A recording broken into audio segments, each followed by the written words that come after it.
بسم الله الرحمن الرحيم.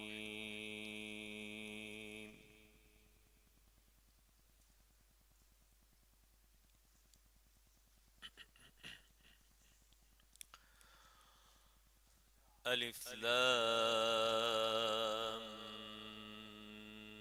ميم.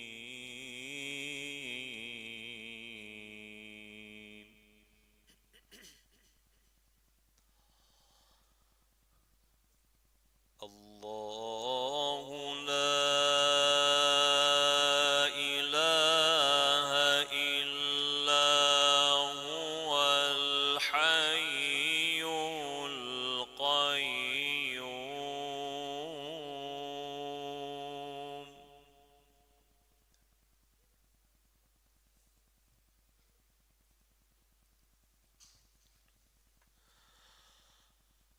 نزل عليك الكتاب بالحق مصدقا لما بين يديه وأنزل التوراة والإنجيل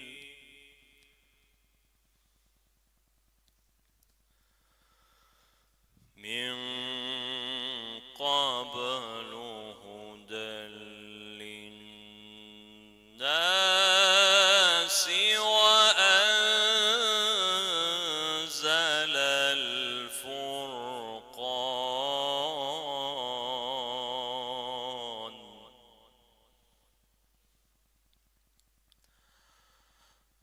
إن الذين كفروا بآيات الله لهم عذاب شديد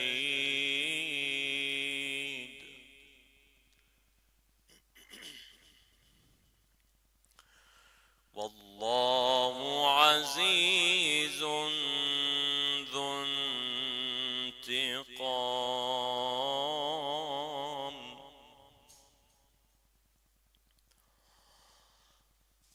إن الله لا يخفى عليه شيء في الأرض ولا في السماء.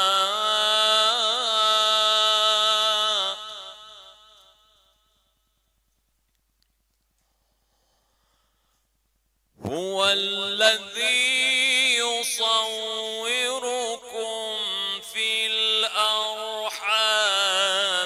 كيف يشاء. لا إله إلا هو العزيز الحكيم.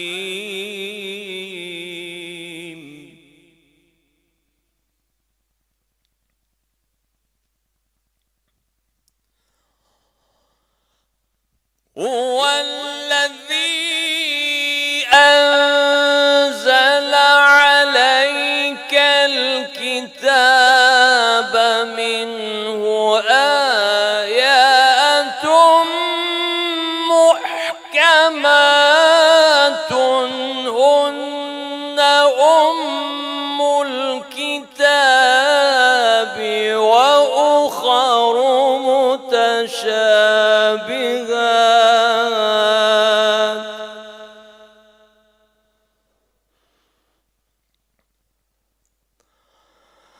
فأما الذين في قلوبهم زيغ فيتبعون ما تشابه منه ابتغاء الفتنة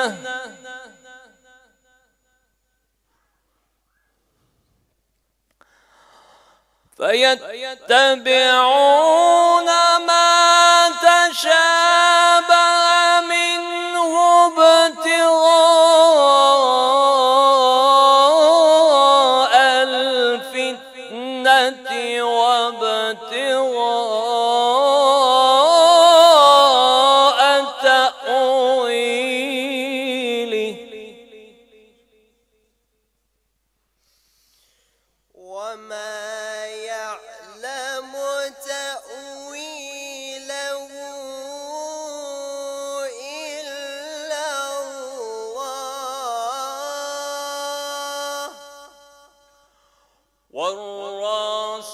والراسخون في العلم يقولون آمنا به كل من عند ربنا وما يذكر إلا أولو الألباب ربنا لا تزغ قلوبنا بعد إذ هديتنا وهب لنا من لدنك رحمة إنك أنت الوهاب ربنا إنك جامع الناس ليوم لا ريب فيه ربنا إنك جامع الناس ليوم لا ريب فيه إن الله لا يخلف الميعاد بسم الله الرحمن الرحيم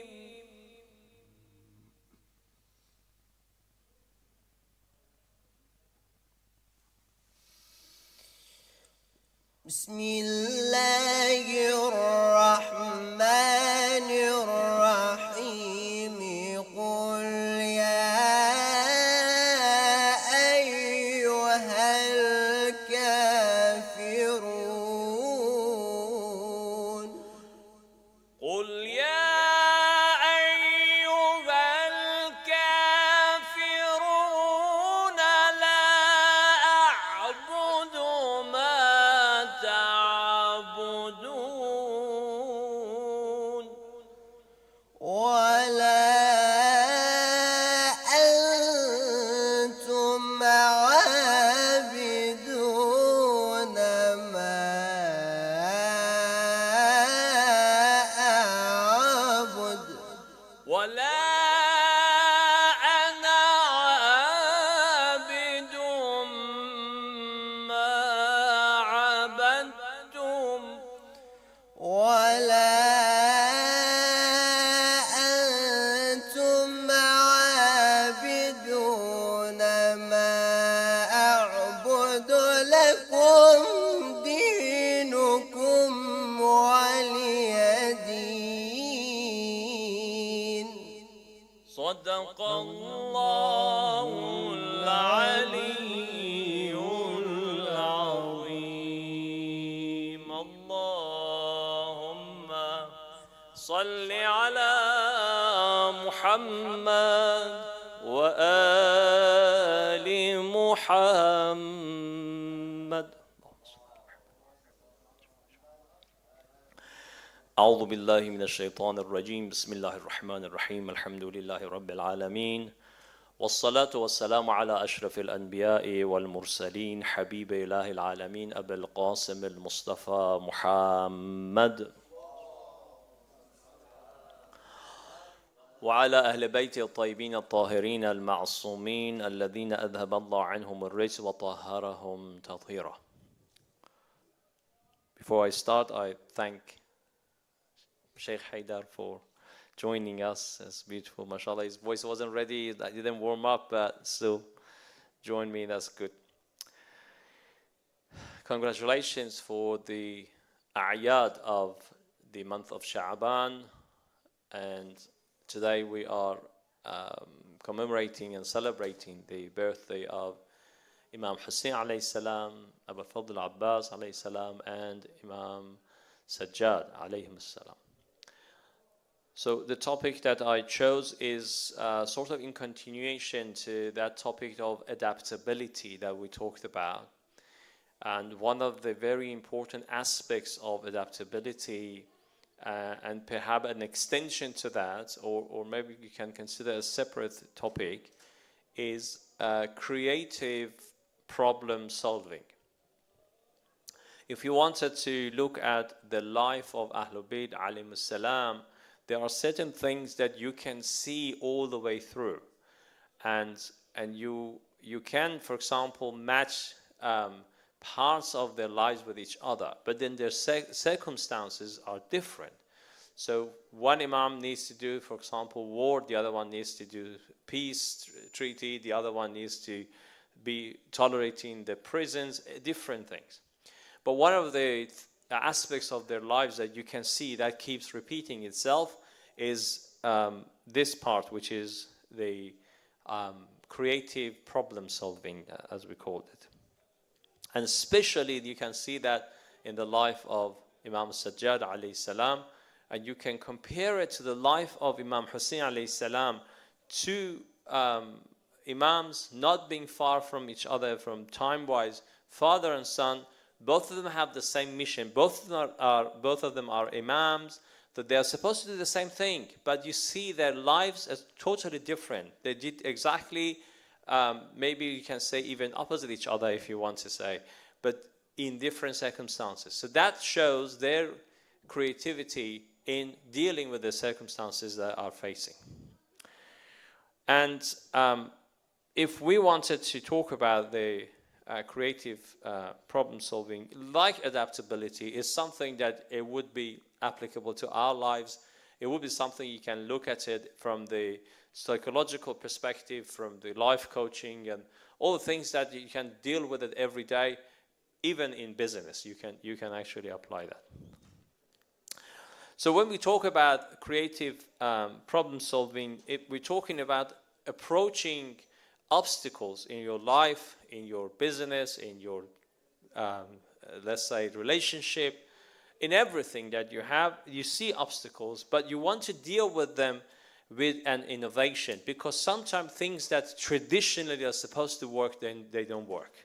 There is a new situation, there is a new task in front of you that you can't just go and say, oh, you know what, tell me how you dealt with it. So Imam alayhi salam could have said, look, Imam Hussein alayhi salam, Imam Sajjad alayhi salam could to his father say, look, how did you deal with the situation with Bani Umayyah? Imam alayhi salam says, well, you can see, I went to war and we all got killed. So Imam Sajjad alayhi salam didn't say that. Say, oh, okay, well, fine. If that's the case, I go and get killed too. What actually some other people like Zayd did, you know, Zayd, the son of Imam, like the grandson of Imam Hussein alayhi salam, actually did the same thing. He went to war. Why Imam Sajjad alayhi salam didn't, Imam Bagh alayhi salam didn't. So we have to see how they try to find a unique solution for that situation and think out of the box if the normal circumstances are not going to be applicable there. So see what Imam alayhi salam used. First of all, Imam alayhi salam is under extreme constraint at his time.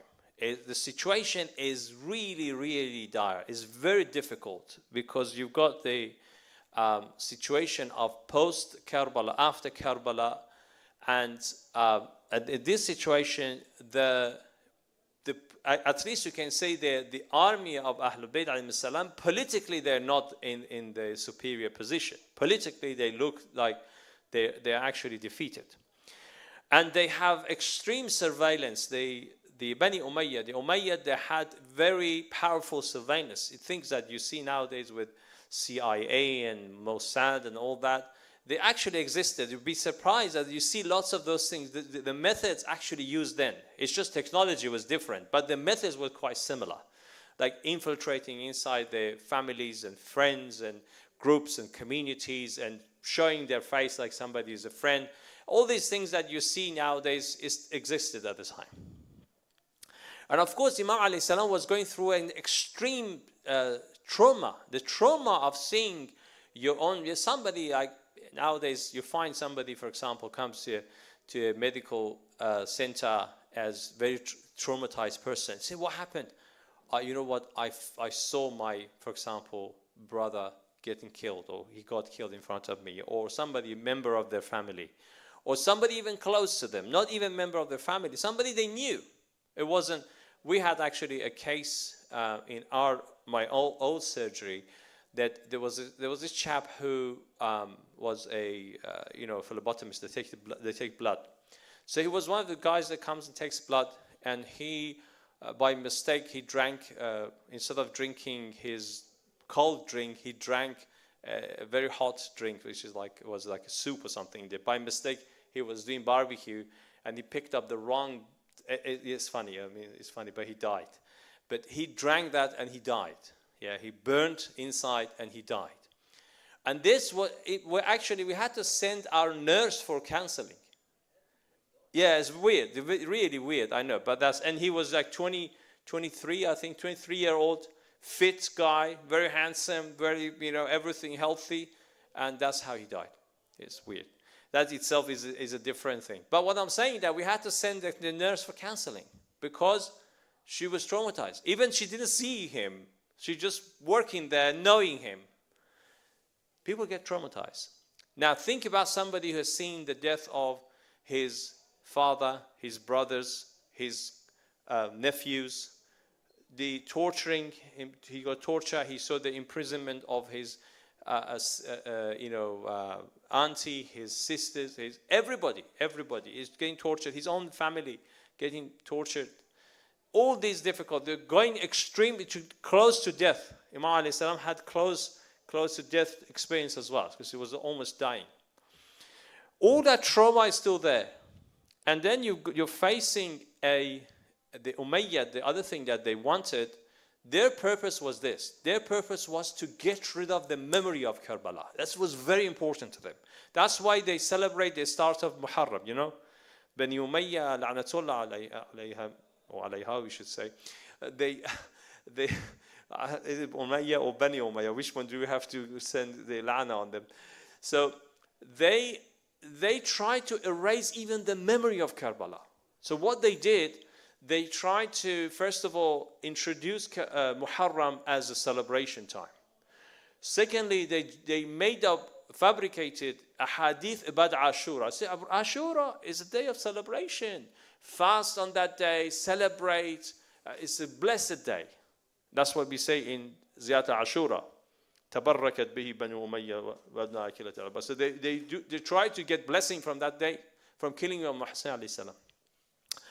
So in this situation, Imam Sajjad alayhi salam is supposed to be Imam, do his job, but he cannot do any of this. So what he did, I phrase it like this. He had a strategy, we can say a strategic recoding of leadership. That's what Imam alayhi salam did. This is part of the being creative in problem solving. Recoded the leadership. So I'm your leader, I'm still your leader, I'm still your Imam, but I do it differently. And that's very important. So how is Imam alayhi salam is going to do it? It's very important. So principles of Imam alayhi salam methodology. First of all, Imam alayhi salam redefined the problem. Before that, the problem was a power. It was the issue of the power. So Imam alayhi salam said, look, we cannot have the power. So we cannot fight with the power, with power, because we don't have the power. So we have to redefine the problem. The problem is not the power anymore. We don't care about the power. Let it be.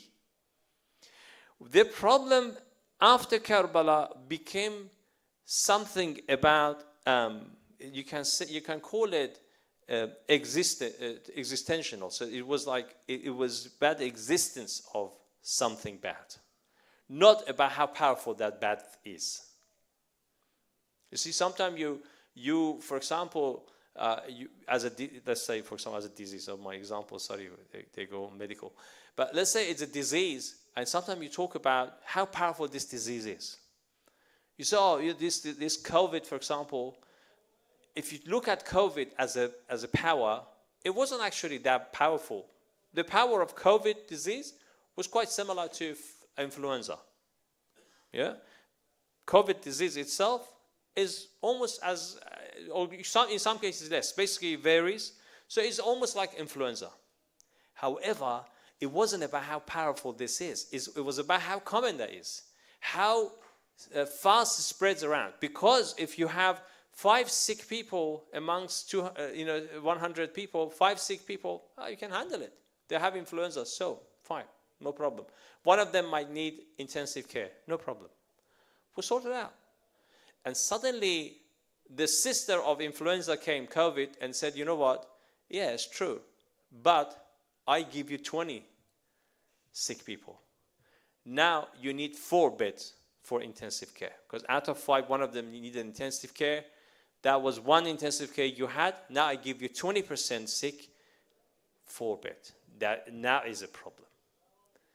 So in this situation, I think Imam alayhi salam tried to keep the truth alive while the power was a lot. He says, no problem. It's not about how powerful they are.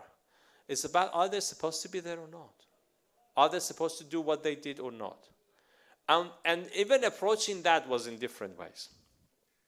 So Imam alayhi salam shifted the political leadership to religious, cultural, conscientious leadership of people waking up, and memory. Imam alayhi salam put the memory in people's mind with that shift. Otherwise, it wasn't about power. And it's not like as if Imam alayhi salam couldn't have the power. If he wanted to have it by miracle, like all the prophets, if they want to have something by miracle, they can have it. And you've seen examples of that a lot. They say that Imam alayhi salam was going, I think he was going towards maybe, I think Mecca, on his trip. So the thieves come and stop Imam alayhi salam. So there is like a thief stops Imam alayhi salam, and the group is searching other thing. He said, I want to take everything you have. Imam alayhi salam says, no, no need to fight. I give you half of what I have. He said, no, I want all of it. Imam alayhi salam said, okay, fine. I give you most of what I have. Just leave a little bit so I can continue with my trip. He said, no, I want to kill you guys. I want to take everything you have. What can you do? You know, that's what they want to do. This is not time Imam alayhi salam is supposed to give up, and this person is not supposed to be killed. Imam alayhi salam for what? You can't say your Imam died. You can't say Imam died in Karbala and change the history. You can't say your Imam died on a trip and nobody knows how he died and what happened and all that. So Imam alayhi salam said, okay. With the miracle, Imam alayhi salam sent 2 like lions or wild animals. They came. One of them grabbed the top part of the sky, one of them his leg, and they're pulling different directions. So Imam alayhi salam said, I told you, let us go. Imam continued with his trip. Left the guy with, because he wasn't going to give up. So if Imam alayhi salam wanted to really have extra power, like all Imams and Anbiya, they all could have had it. But that wasn't the issue. So here Imam alayhi salam has different mission. Also, Imam alayhi salam tried to turn the vulnerability of the government to a reality, and the vulnerability of themselves to something that is more like an authority. So if you got, for example, let's say, for example, you go to your house and you see kids are fighting with each other, and you look at, you cannot really separate them because they don't listen. You say, hey, stop. They don't listen. You try to separate them. They don't listen. What are you supposed to do? Beat them up. Somehow you have to stop the situation. Okay? And then suddenly you say, Okay, well, you know what? I've got the power. I turn the light off. Turn the light off. They can't see each other anymore. Okay? What's going to happen? They have to stop. Suddenly they don't have the authority. There's an authority that you have. You didn't have the authority to separate them, but you had the authority to do something else. So if you turn the light off, they stop fighting. For example, as an example. And I'll tell you, inshallah, how Imam alayhi salam used that. And that how Imam alayhi salam weaponized the morality or the moral like contrast, you can say. The moral contrast became a weapon. That's how Imam alayhi salam made it a weapon. And also at the same time, Imam alayhi salam kept the dignity of Ahlul Bayt. Kept the dignity. Said, like, you know what? We are respected family. We got karama. Nobody's going to touch us. We've got to stay where we are. And that started, if you think about it, it started actually from Sham, from the palace of Yazid al-Mal'un. From there, Imam alayhi salam started, and Zainab salamullah, they started saying, what are you doing? Look what you're doing with the family of Ahlul Bayt and Rasul sallallahu alayhi. Look what you're doing. And then he thought, oh, I was going to kill these people. And now it looks like everybody's going to turn against me. That dignity of Ahlul Bayt saved them. Said, well, let them go. And they had to even pretend that they respect.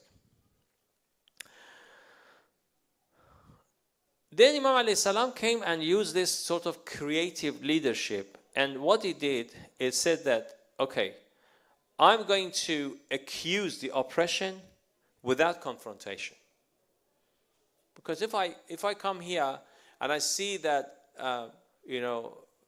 somebody's swearing, somebody saying bad things, I don't want to face him because he might swear at me. Right? So instead of that, I just go and say, is a hadith from the Prophet ﷺ says this and that about swearing. There's a hadith mentioned, for example, ayah of Quran. Automatically he's going to be quiet because he's facing a dilemma. I'm going to continue or not.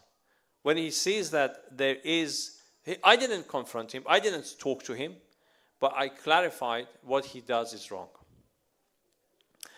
And you see that in the words of Imam alayhi salam, especially in the book of Sahifa Sajjadiyah, that we started actually the sharh and the explanation of Sahifa Sajjadiyah for Jum'ah prayers, which just started a couple of weeks ago. So I think it was 4th session, if I'm not wrong. So in there, Imam alayhi salam doesn't have, you see that it explains theology, but there is no discussion, there is no polemics, the typical mujadala kalamiyya, that sort of thing doesn't exist. But Imam alayhi salam is giving lots of theological points. At the same time, Imam alayhi salam tries to train people without delivering a sermon. So I'm just doing dua, and the people, as if like they're getting the sermon directly to them. There's no maw'idha directly, you be this, you be that. But he says, awliya are like that. Mu'min is like this. Kafir is like that. And you think, that's a bad situation. I shouldn't be that bad. I should go towards the mu'minin because that sounds like I'm going to be kafir like this. And also at the same time with this, you preserve Shia. Until today, one of the things that people are doing, Hajj Abbas knows very well because he faces them every day probably, they're trying to say, many of them, they're trying to say Shia doesn't exist. Shia, there was no problem, there was no fight between anybody, they were all good friends, and these things. Imam alayhi salam kept that. He says, no, we are Shia. We're still keeping it this way. And these are things that are coming from the word of Imam alayhi salam, because when you look at it, you think, Imam alayhi salam says that when Allah created human being, showed them the way, or gave them this motivation towards the love of Allah Tabarak Ta'ala. What happened? This is the wording of Shia Imam, and the wording of the opposition is that kill everybody. Kill anybody, that's what they said. After Saqifa, one of the things they said, kill anybody is against us. What happened? This is the same Imam, this is the same Islam. Islam says hub, mahabba, or says killing. Which one? You know, like even nowadays we're still fighting with that dilemma. And also Imam alayhi salam tried to, with this, try to change the language of fighting with the oppression to a language that nobody can argue with. Like, who's going to come and complain to you or arrest you? What's your crime? I just did dua. I was just talking to Allah. Nobody's going to arrest you. Even now, they made up the hate speech thing. Do you know one of the exceptions in there, that if you're talking about the religious things, they can't arrest you, because they say this is your religious text. You know, you say, my Quran said this, they say it's okay. The hadith says that, this is okay. But if you say, I believe, they can come and arrest you. Even at the time, they had, I think, the same problem. And also Imam alayhi salam make the emotional reaction to Karbala as something that you cannot fight it easily, because before that was very difficult. But Imam alayhi salam made crying and tears as something that is legitimate. You can cry. Imam alayhi salam made the rituals of Karbala and Muharram and commemorating the events as something that is important and is Islamic. And also change the sadness that you have, change it towards something that is related to morality and your standards. Not just sadness on its own, but some standards should come out of that. And these are things that you see with Ahlul Bayt. They keep doing that. Not just Imam Sajjad alayhi salam. After Karbala, any Imam came, did the same thing. Even you see that a lot actually with Imam Rida alayhi salam, that they were doing the same thing. They're trying to give you this message that you are mu'min, you are a Shia, you've got the love of Hussein alayhi salam, you shouldn't commit sin. You've got the love of Hussein alayhi salam, you shouldn't be brutal. You shouldn't be doing this. You shouldn't follow the oppression, because you said you're against oppression. You just said you love Imam Hussein alayhi salam because he raised against oppression. Why are you yourself against oppression? You cannot be. So that became a morality compass. Now, also Imam alayhi salam tried to heal these hurt feelings and psyche that existed at the time with mu'mineen. Many people were really wounded. So Imam alayhi salam made it with a strategy that he had in something that was time-based, not just about the event-based. Imam planned for decades or centuries ahead. You can see nowadays, we've got lots of Islamic books are missing. Shia, we have lots of books are missing.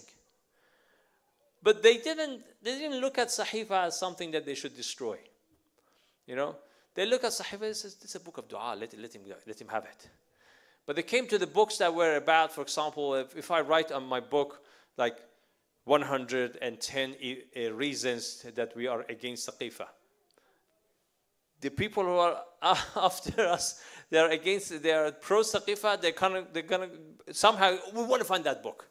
As you can see, Ibn Taymiyyah, alayhi ma'alay, he wrote a book against Allama's book.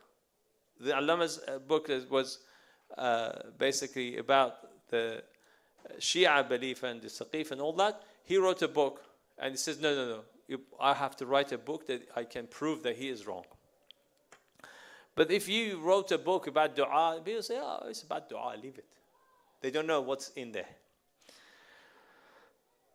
And also Imam alayhi salam tried to show resistance towards the Umayyad, the enemy, without actually saying that we are the target. So anybody came to Imam alayhi salam said, do you need money? Do you need any help? Do you want me to do dua for you? Do you want me to teach you some dua? You know, things like that. Say, oh, leave him. He's not going to fight with anybody.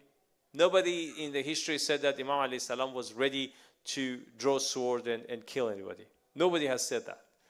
Even though Imam alayhi salam was fighting against them. So they couldn't kill Imam alayhi salam for that. There was no excuse.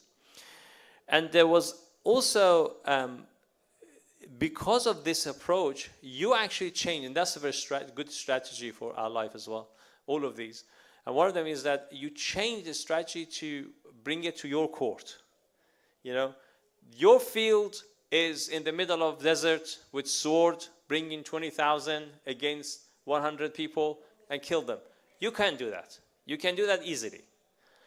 I'd say, you know what? I come out of that place, I sit in Medina, and I'm doing dua. What are you going to do? Show me one book of dua from Bani Umayyah. Forget about one book. Show me one paragraph of dua from Bani Umayyah. Forget about Bani Umayyah. Show me one book of dua from Khulafa.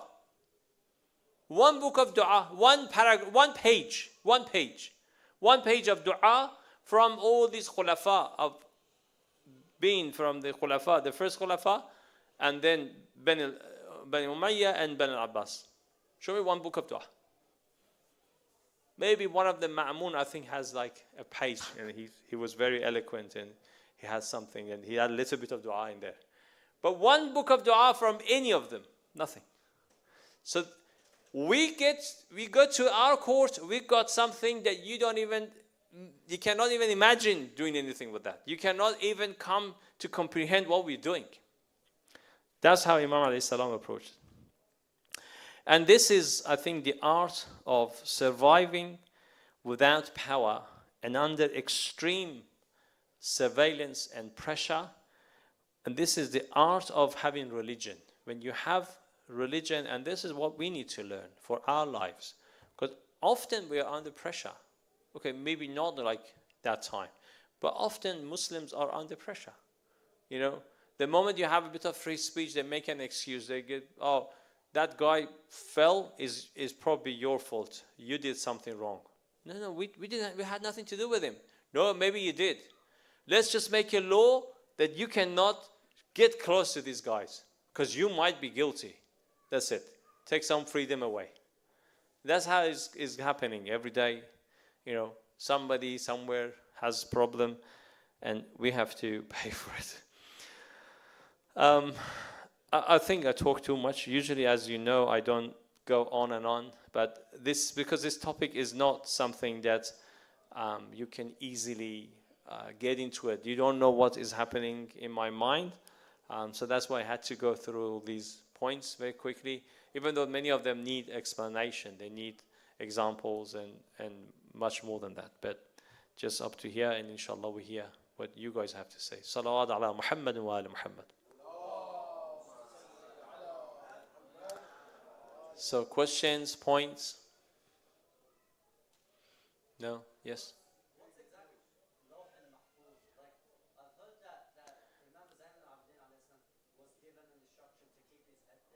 Yes.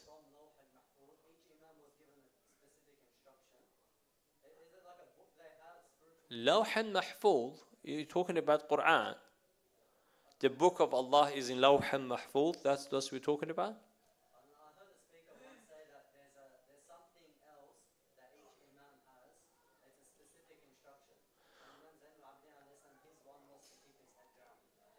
Yeah, it might be. I mean, I'm not sure about being in Lawh al-Mahfuz or not, but the book of Allah is in Lawh al-Mahfuz in a way that nobody can touch it.